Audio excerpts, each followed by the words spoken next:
Having an addicted parent most certainly affects the children, even if they're adult children, but specifically if there are young children in the home and the parent that you live with, or even maybe you stay with part time, when they have an addiction, it has a profound effect on you. Now, sometimes you can't quite see those effects in children. And a lot of times you may even think, oh my gosh, this kid they're just the greatest kid. Like, I don't know how they overcame all that. But too often you will see the effects, maybe not create a lot of chaos when the person is young, but you'll see it play out in their adult relationships. And so today I want to take a look at all the different ways that having an addicted parent can affect a kid, and what are the sort of signs and symptoms you might see in kids who have an addicted parent, because it doesn't maybe look like the way you think that it looks. The thing that spurred me to think about this is, some of you probably saw this, but I recently put a post in the YouTube community about this experience I had a few weeks back.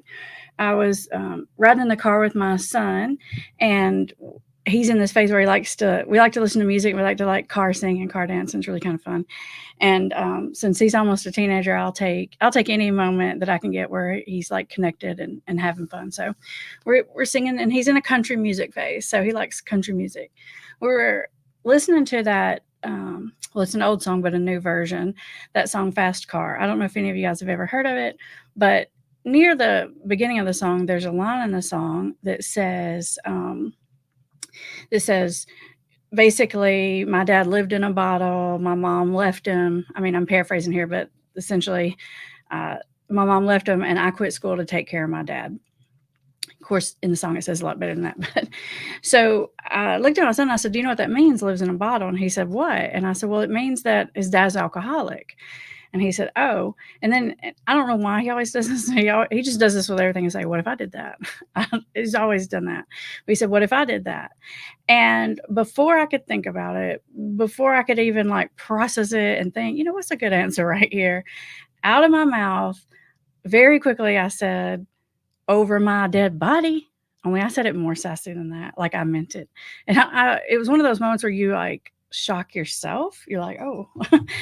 And I think it was just such a like a visceral, immediate, reactive statement, because typically, with my son, I'm all about like, you live, you learn, you make your own lessons. He'll ask me things like, "What if I don't do my homework?" I'm telling you, he always like to say, "What if I did this or that?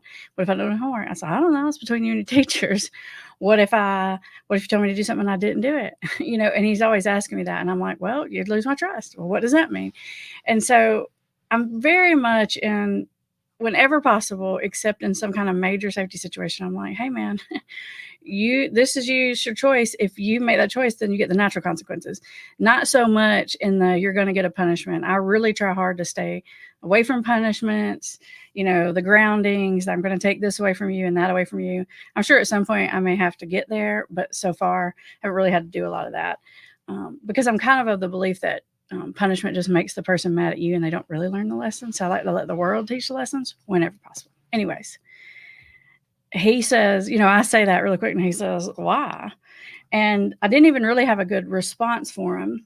And it wasn't until later that I really had time to process that, because I'm sure, and somebody wrote this in the comment on the post, but I'm sure that response, it just hit home.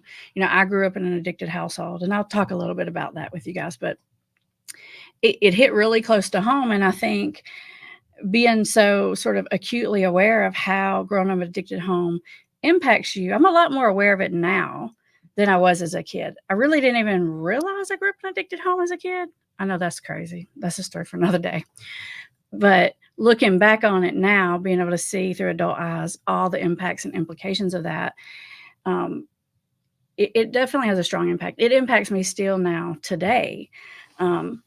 And I want to talk about how that plays out, because that's why when he said, I would drop out of school and take care of my dad, or not my dad, but my parent who's alcoholic, which, by the way, neither me or my husband drink at all. So it's not even a reality thing. It was just like a what if and a reaction to it.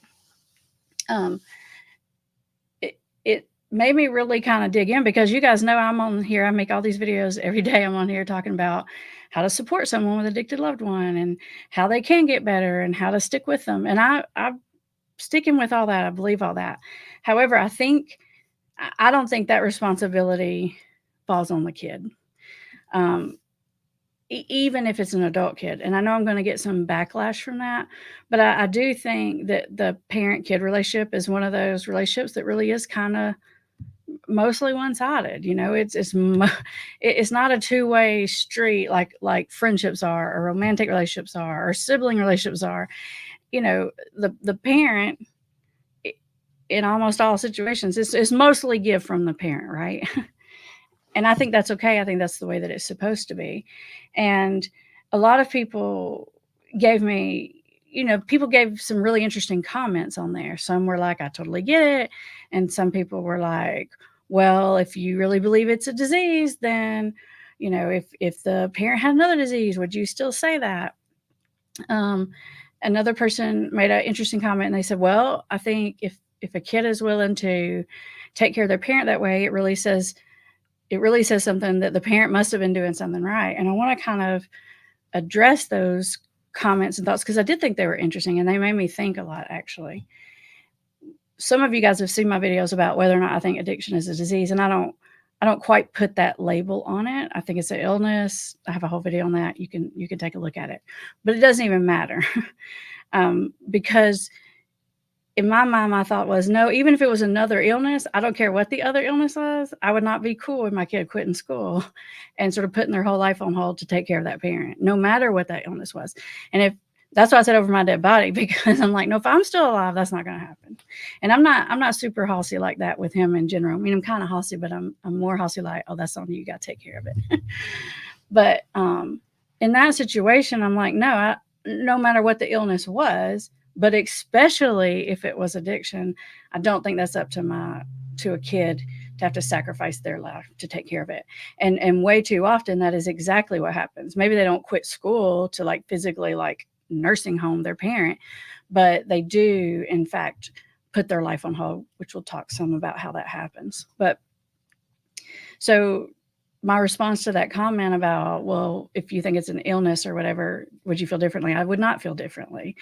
And then somebody, I think, made a comment about, well, if it's not a choice, I don't think people make the choice to become addicted, but I think you make the choice every single day over and over and over again about whether or not you're going to address that addiction. And to continue to make the choice to not address the addiction to the point that is putting your child in a bad situation is causing harm to your kid in a big major way. I mean, I don't think that's cool. And I know that puts a lot of people in a bad situation. I know a lot of people watch this channel because they do have addictions, and I'm not trying to make you feel guilty, but I do think we have to look at the reality of it. And others of you watch this channel because maybe your partner or your spouse is an addict or an alcoholic, and you're not sure what to do to protect your kids. It's a very complicated, hard, and difficult situation. And I don't have all the answers for exactly how to protect kids from this, but I can tell you some of the ways that it plays out, some of the things to look for, and give you some really important things to think about as you make decisions on how to deal with this. A lot of you already know that I grew up in an addicted home. My mother died pretty early in my life. Not early in my life. I was like in my 20s, so I wasn't a kid, but young, from a heart attack, basically. But really, it was brought on by her methamphetamine use.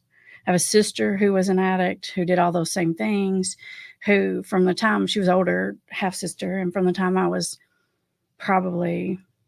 middle school for sure, I was working jobs to give money to pay for bad checks she was writing.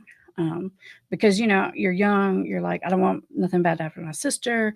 And, you're covering you're handling the responsibilities of that other person. In that case, it was my sister, as a young child. And on the outside, that can look like, wow, they're so great. They're so responsible. They work so hard. But it is still a dysfunctional state, even when it looks good. So let's talk about some of the ways you're going to see this manifest in kids.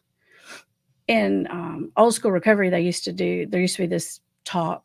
They called it the sort of addicted family model, and it looked at the dysfunction of what typically happens when you have a parent that's addicted, and you see these different roles that kind of surface when you have addiction in a household. And it doesn't have to be with kids.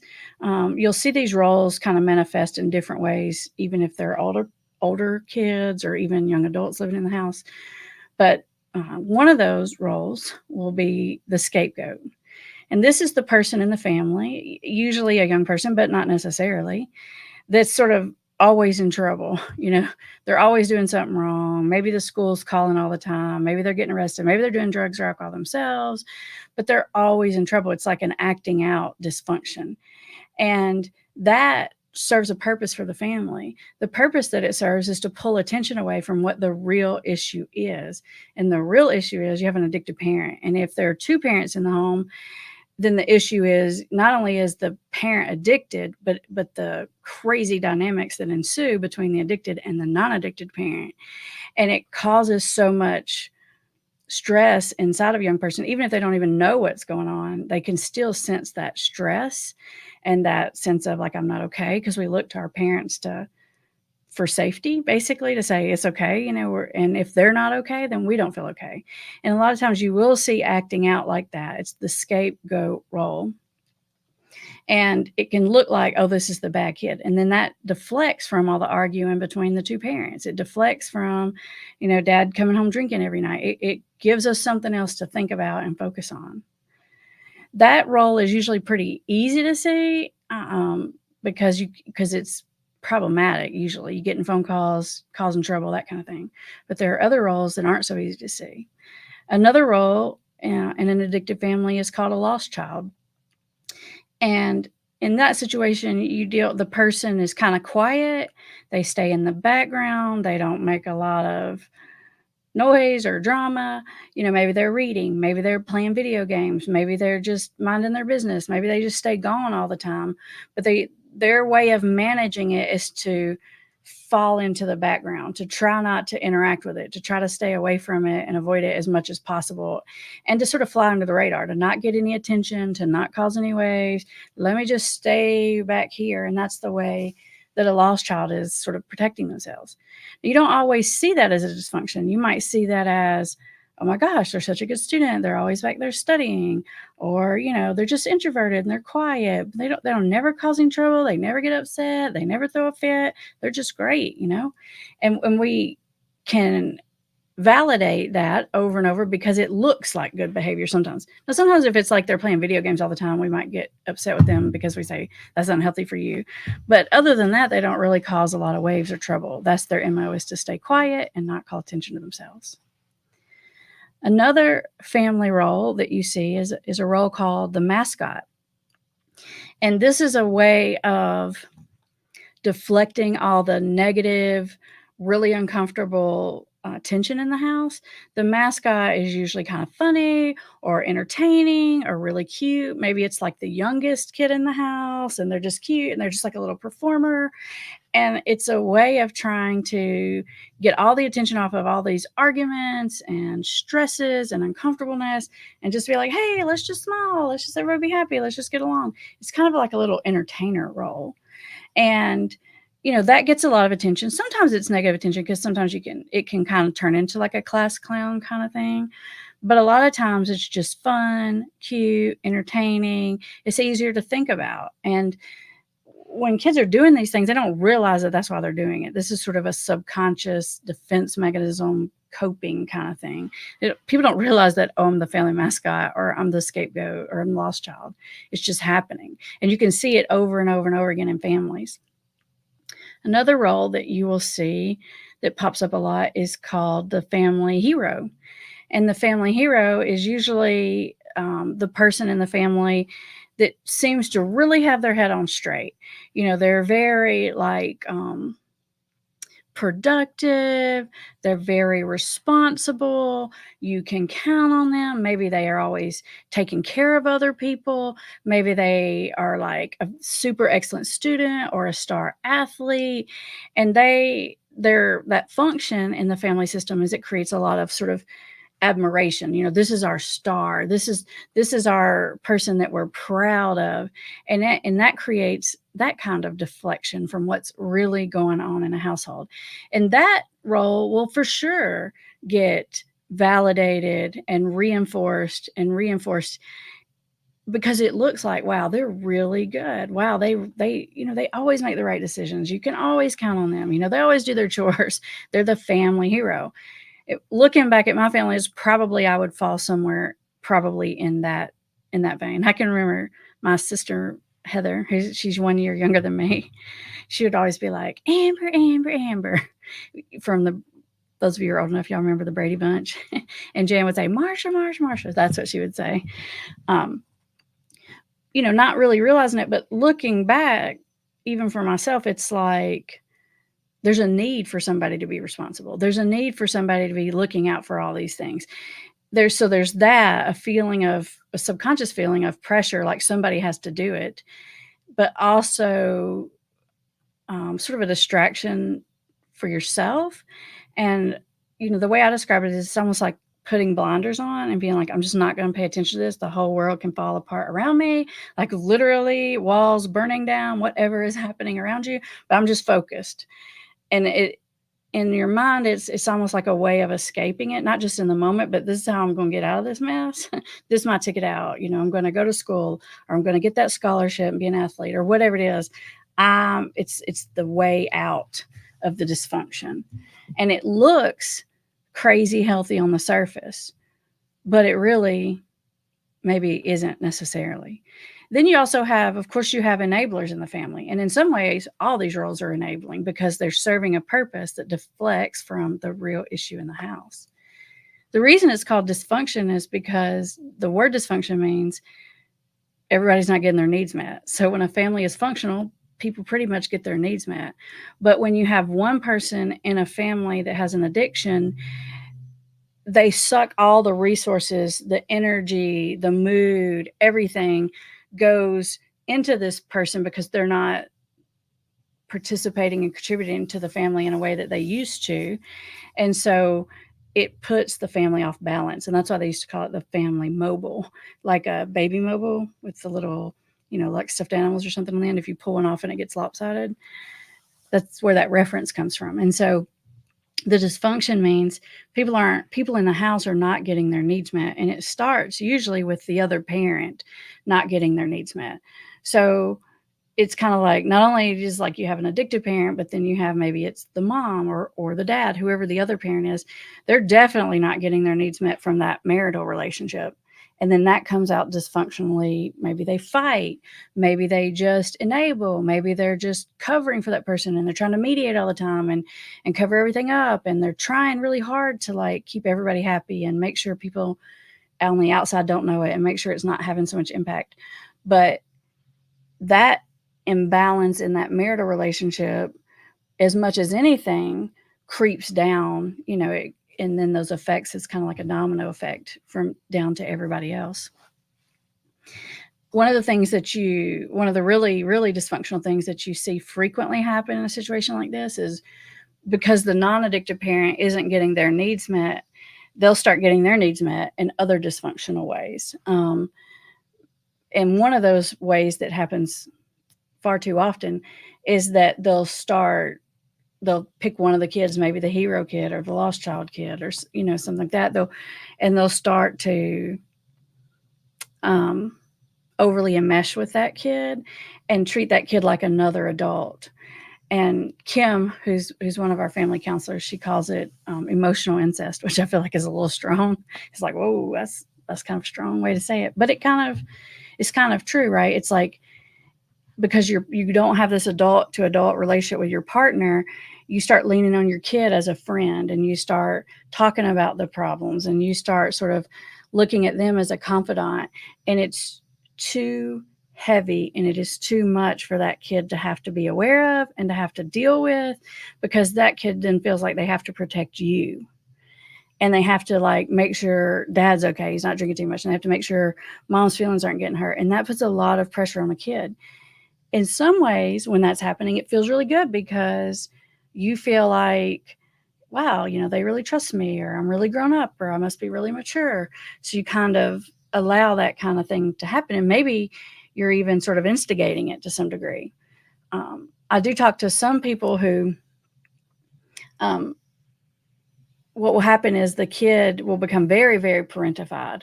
And they'll not only they become parentified in the way that they're like responsible and they're taking care of themselves, but they become parentified in that they're sort of like bossing around the adults and punishing and coming up with all these things. Like they're really sort of get way overly, the boundaries are just being crossed because they see themselves as the boss of the house. And when you're young, you're just not capable of doing that effectively. And it has a major impact on you. To the comment of the person that said, if a kid is taking care of a parent, it says that this parent did something right. I don't necessarily know that I agree with that, because I think sometimes if you've grown up in a dysfunctional home, you feel like it's your responsibility. You're not doing it because they're so great and wonderful. You're doing it because you feel like you have to do it or something bad is going to happen, or because you've always had to be overly responsible and it's just your natural way. You don't know any other way to be. But that does eventually take a toll on you. Another scenario that happens that can really lead to not great things is when you have the addicted parent and then the other parent, and the addicted parent becomes like the cool parent. Especially this happens when the kid becomes when the kids are teenagers, because maybe they want to start drinking, or they want to start smoking weed, or they want to start doing whatever, and you've got this other parent over here who's addicted, who's probably minimizing it. He's probably saying, that's cool, boys will be boys, they're going to do what they're going to do. I can think of a client we had a long time ago in our intensive outpatient, who was coming. He was in our intensive outpatient because he had a substance abuse problem. He was a teenager. His parents were divorced, and his dad was a successful guy. He was a business owner. He did well financially, but he was a bad alcoholic. And of course, mom was the one that was trying to brush your teeth, eat your broccoli, follow the rules. And so once this young person became, an adolescent, they'd go over to dad's, and they just thought dad was the coolest thing ever. He had the cool house, he had the cool toys and cars, and he was just cool with whatever you wanted to do.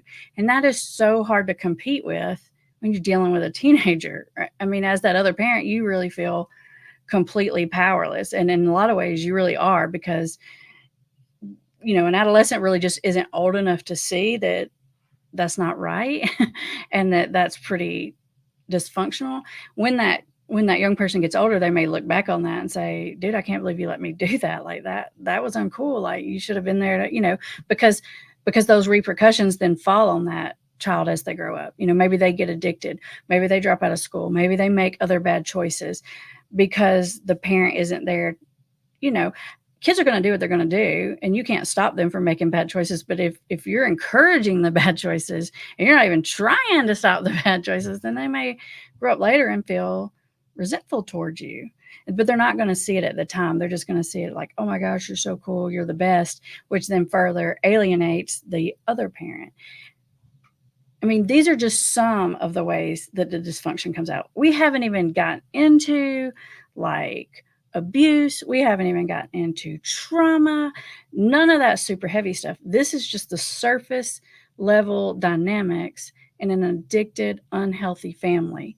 Some of those dysfunctional dynamics are clear to see, like a scapegoat, and some of them are not easy to see and are actually being reinforced. Even the scapegoat's being negatively reinforced, but the other roles can be being positively reinforced. And you're not quite realizing that still is a dysfunctional reaction to an unhealthy family system. Now, saying all of that, which I definitely stand by all that, I will say that even though I came from an addicted family, I probably got more love and affirmation and validation than most people. And I say that because now that I'm a counselor, I see people and I hear all about the families they came from, and I think, dang, my family might have been like, off the wall. They may have done all these things, but they were kind. They were mostly kind and respectful to each other, and they definitely made me feel loved. Now, I didn't always feel like my needs were met. Like, there was always financial stress. I had to provide for myself from very early age, all those kind of things. So I'm not saying that it's always horrible, but what I am saying is that there are always effects.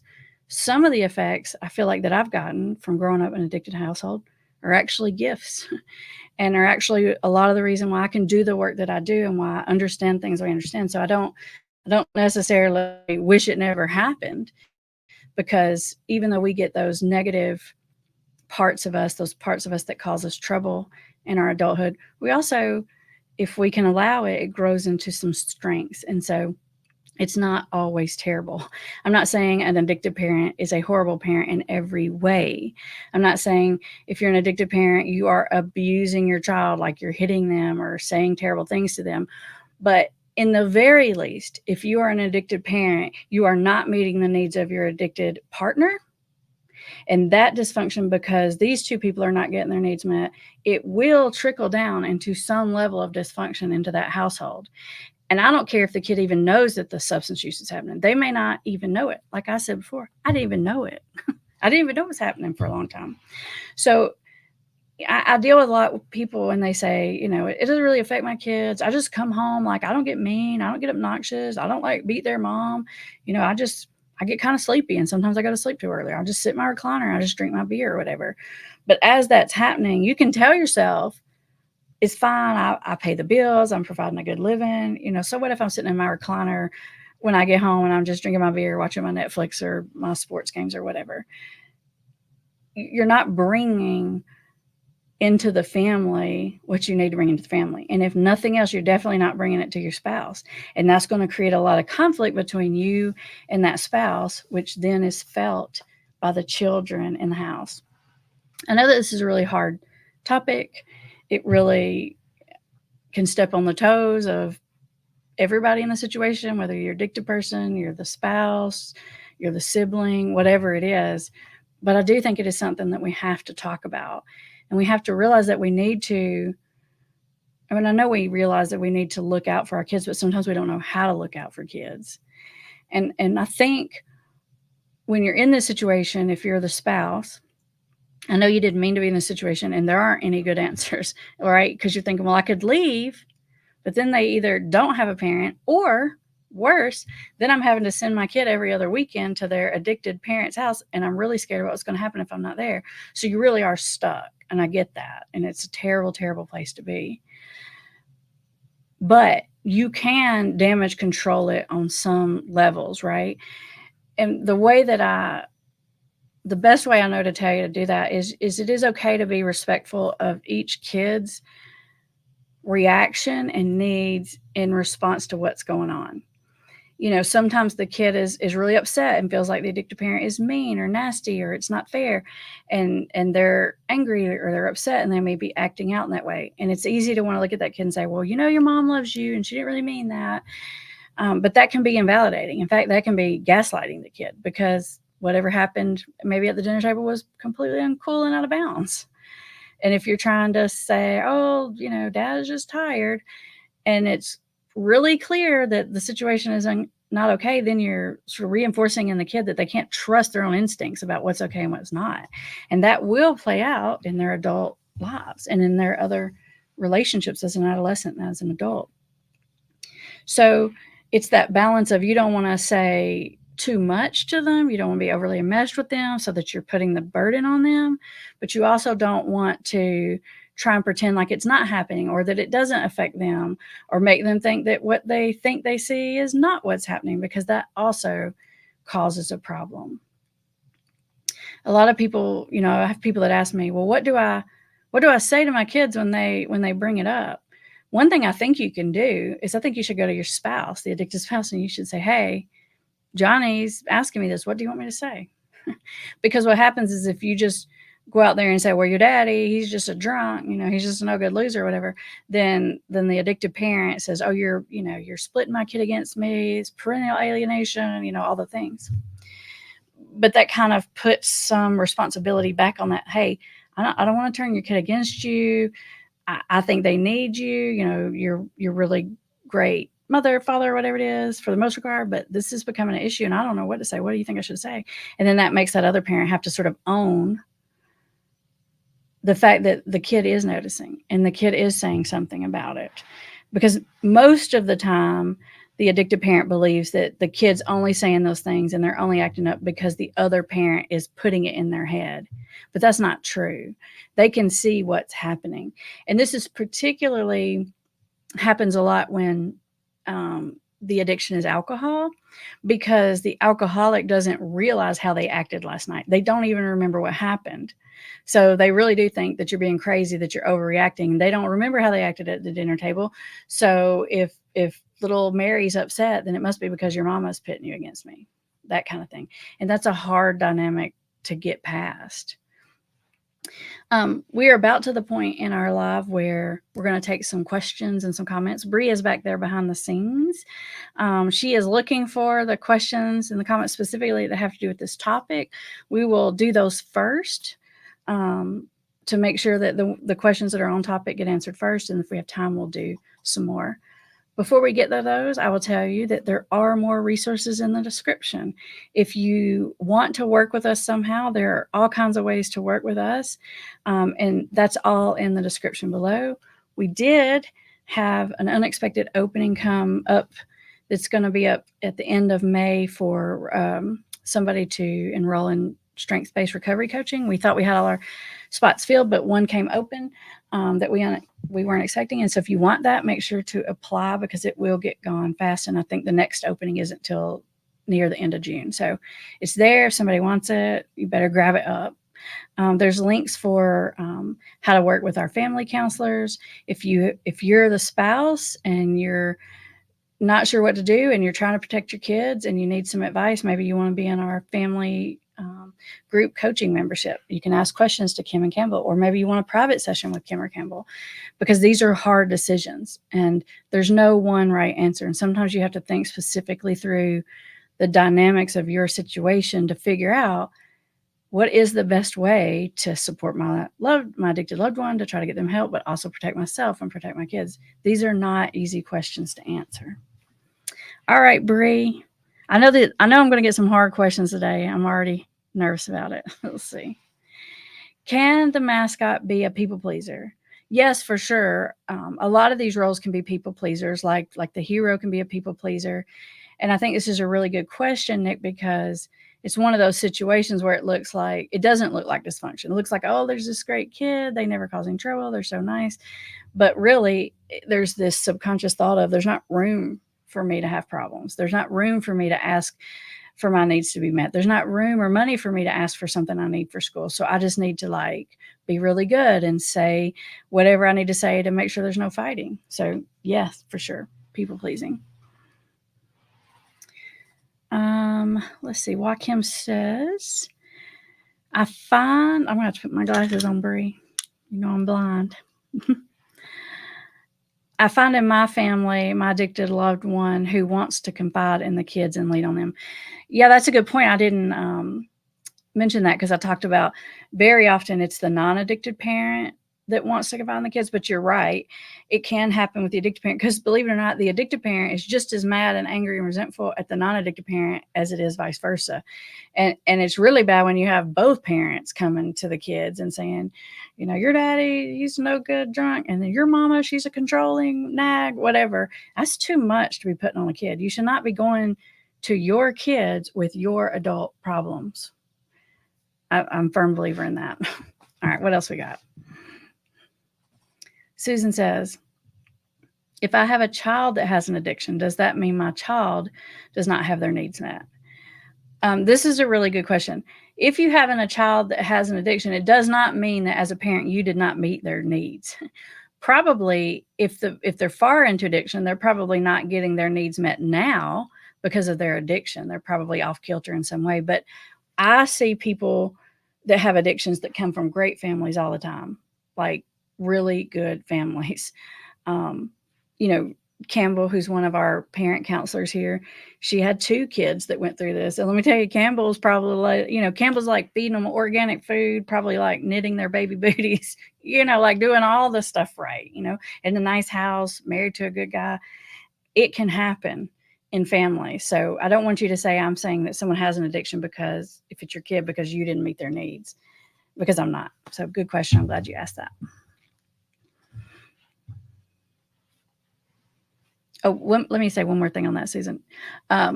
If you have a kid who has an addiction in the house, who's living in the house and there are other siblings, you do have to be careful because that addiction can start to take up so much time, energy, money, all that, that then the other siblings stop getting their needs met. That's a thing that you do need to watch out for. Ivan and Lydia says, how does the recovery process of the addicted parent impact the child? Can we expect the kid to also go through some sort of transition? I mean, I think that there's a lot of different ways. As we know, the recovery process isn't always a straight line. So a lot of times there's a lot of backsliding. And of course, that affects the kids. It can affect the kids if you've been being the cool parent and been letting them get by with everything, or maybe you've been the uninvolved parent and you haven't had an opinion for a long time. And now all of a sudden you want to step into the role and be the parent. The kid can be like, I don't know who you are. Like, I don't know who you're talking to. I can tell you that I would have been that way as a kid because I took care of myself for so long. Like, if somebody would try to come in and boss me and tell me what to do, which never happened, but if they did, I'd been like, who do you think you are? Like, I would have literally, like, it would not have worked because I'm like, I've been taking care of myself since forever. Like, what? It wouldn't have worked. So you can get all those kinds of responses from kid. If you've not been being in a parent role and trying to step back into that parent role, it's a difficult process, and you do have to transition back into that. Catherine says, can you speak to when a child has an emotional reaction to the behavior of the addicted parent and the addicted parent tries to minimize or gaslight the child? This is a very, very, very common thing, especially if it comes to alcohol, but even with any kind of addiction, really. You can't make that addicted parent not minimize it, but you can, as another person, say, you know what, that just wasn't cool. You don't have to go into all the details and give the kid too much information so that it burdens them, but you can say, no, it really wasn't, that wasn't an okay thing to say to you, or that wasn't an okay way to handle it. I think it's okay to validate their feeling that that was out of bounds because you're trying to help this kid understand appropriate boundaries. And if they're being told that someone treating or acting in a not okay way towards them, towards another parent, towards another sibling, they're being told that's okay or it didn't happen, guess what? You get a unrealistic view about healthy boundaries. And you don't see it always in childhood, but when that child grows up and gets in adult relationships, you will see it play out every time.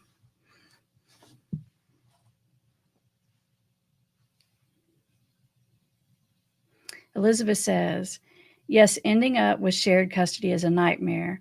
My addicted loved one went to rehab and may not come back. The older kids want him back, but the younger ones do. I think there's more, but my guess is probably saying do not. Yeah, that's another aspect, Elizabeth, that we didn't quite hit on, which is what do you do when the addicted parent decides to get better and you as the spouse or the partner, you try to support them and you want to give them a chance, but there's been so much damage with the kids that they're done and they're out. If they're older, then it's a little easier, especially if they don't live in the house. But if they're younger and they're not ready to forgive the other parent, you really are in a tough spot. In that case, I would say I would probably recommend some counseling between the addicted parent and the kid, probably maybe even without the non-addicted parent, because that relationship needs to be mended. But I also don't think that you have to make your kid mend their relationship with the other parent, even if they've gotten better, because that's not your side of the street necessarily to force them to do that. And that can feel very invalidating. And maybe they're mad at the other parent for how that parent treated you. It's kind of like you could forgive somebody for treating you bad, but you can't forgive somebody for treating your kid bad, right? Like you have to respect where that person is coming from. Janet says, should I let my son who is in recovery explain to his 11 and 12-year-old son why he struggles with being a good parent due to drug addiction and that he's working on his recovery? Yeah, I think so. I think, especially if your son is wanting to do that, then I think that is a really good thing. I don't think that the kid needs every single detail, but my guess is your son knows that. He's just trying to say, look, I have a problem and I know, that it impacts my ability to be your dad or something. I think that's helpful because there's an old saying, and the saying is, in the absence of information, we make up information. So if you don't know why something's happening or what's happening, you decide it. And it's usually whatever we make up in our minds is usually worse than the truth. So I do think that they should have some idea about what and why. Not all the details, but an idea about what it is. Yeah. Debbie says, what about kids in their 20s? Can I just treat them as another adult? Is it okay to share what's really happening with their addicted parent? I think it's okay to give them the surface level, but I still think even as an adult, you're still their parent. And I don't care how old we are, we still look at our parents as our parents. And I would be careful about overburdening them because they feel trapped in the middle. They want to help, but they don't know what to do. And it's just a bad feeling because they feel more responsible to do something about it than, like, let's say if you're sharing that with your other bestie friend or whatever. Like, you can lean on your best friend. Your best friend doesn't necessarily feel an obligation to fix it or to protect you, in a big way like your kid will. So I would avoid doing that. I would do it a little, like you're not lying to them, but I would not put that burden on them, like with all the details and the heaviness of it. Noah says, can a non-substance addiction cause the same unhealthy family dynamics and emotional neglect? 100%. I'm glad you asked that, Noah, because I didn't say that, but that is spot on. Any addiction. Because when someone is addicted, it creates that imbalance, right? Like someone, when they're addicted, all of their emotional energy is going here, which doesn't leave anything else for the family. For a long time, when people are addicted, they can sort of play the game fairly decently on the outside, but the further they get into addiction, the less able they are to even play the game. They are not emotionally present. A question. If I parentify my daughter, what is some advice for a healthier adult relationship? If this has happened and your daughter's an adult now, then I would just acknowledge that to your daughter and just say, hey, looking back, I kind of wished, this would have happened differently, but I just want you to know that I get it and I know. And just acknowledging it, I think, goes a long way. If your daughter wants to talk more in depth about that, then I think you can talk more deeply about that. But you may just get a reaction from her as like, okay, mom, whatever, you're making an awkward conversation, that's enough. But at least you've acknowledged it.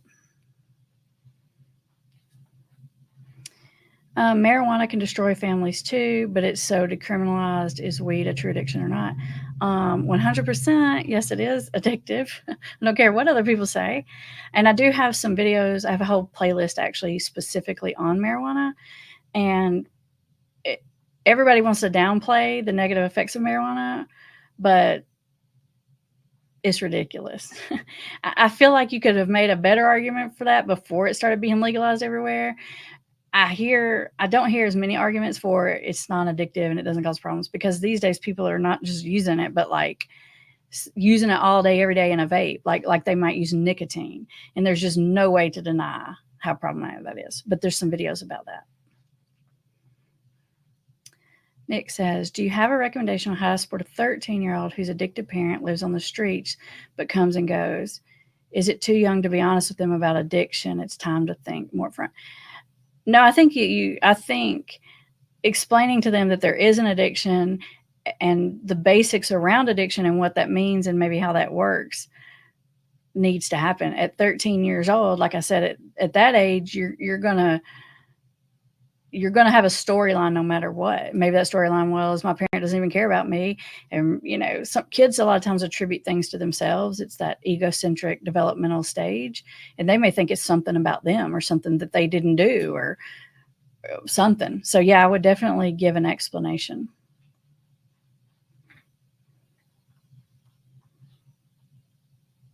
All right, Bree is saying that we're getting close to the ends of our questions and comments. Thank you again to all of you who show up live on Thursdays.